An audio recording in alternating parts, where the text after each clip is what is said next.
Welcome to the Learning Pines YouTube. We hope this video helps. You start by confirming both SIMs are active and inserted. This ensures the phone recognizes two networks. Once done, back up existing messages if you care about history, then open Settings and go straight to SIM cards and mobile networks. You do this because SIM configuration lives in System Settings. Make sure data and SMS permissions are granted for the Messages app so the system can route texts. Now proceed to select the default SMS, SIM, to control message sending. Now open the Messages app and tap Settings, then tap SMS or Default SMS App Settings. This is where you assign which SIM sends texts. Choose your preferred SIM as default or enable Ask Every Time if you want manual choice for individual messages.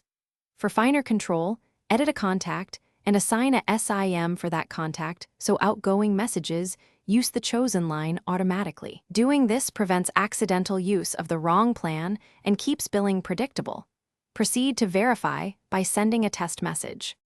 Finish by sending a test SMS to confirm the chosen SIM actually sends and the other receives. If sending fails, check that the SIM shows signal, verify the SMS Service Center number and APN settings, and ensure Messages has SMS permission. Once done, restart the phone and, if necessary, toggle one SIM off and on to force re-registration with the network. If problems continue, try inserting each SIM alone to isolate carrier issues before contacting support. This narrows down whether it's device or network related. Thanks for watching. Consider subscribing if we helped you.